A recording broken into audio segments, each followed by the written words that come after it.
Nous sommes ensemble encore pour un événement terrible, les amis. C'est terrible, c'est terrible. C'est le 3 décembre prochain. Écoutez déjà pour vous mettre en appétit.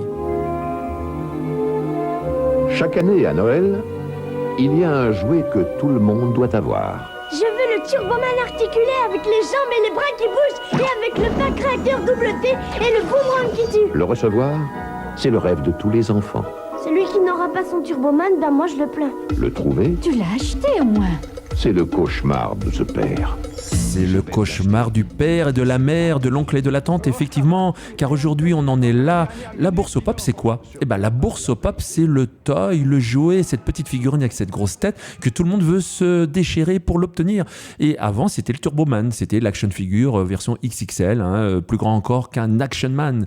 Mais bien sûr, ça a changé, les temps ont changé, maintenant c'est plus petit. Crise du pétrole, crise de ceci, crise de cela, on passait par ici et repasseront par là. Mais bien sûr, maintenant, c'est la petite figurine là, avec la grosse tête et ça reste toujours le même défi. Même si le jouet a changé, le délire est le même. Même si Arnold reste chez lui au show, papa et maman doivent trouver cette pop. Et bien sûr, on vous donne l'occasion de la trouver, cette pop exclusive. Alors, il faut savoir que Turboman en pop existerait peut-être. À vous de me le dire, vous les gros fans, parce que moi, ça, je le sais pas, je peux pas le savoir.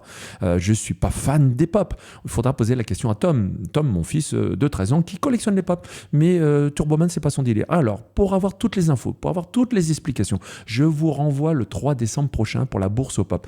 11e édition à Tour et Taxi, avec Collect Market Bruxelles, bien sûr, le Pixel Museum, le Toy Discovery Museum, Tour et Taxi en partenariat, bien sûr. On m'a dit même dans l'oreillette qu'il y aura même un cirque, les délires d'Alice, ce cirque qui sera au début de la guerre maritime, car effectivement, ça se passera dans la guerre maritime. Et je peux même dire à ce jour, ici, dans cette radio, que nous avons dépassé les 120 tables de pop. Ça va en faire des kilomètres si on devait les mettre bout à bout au niveau de ces pop.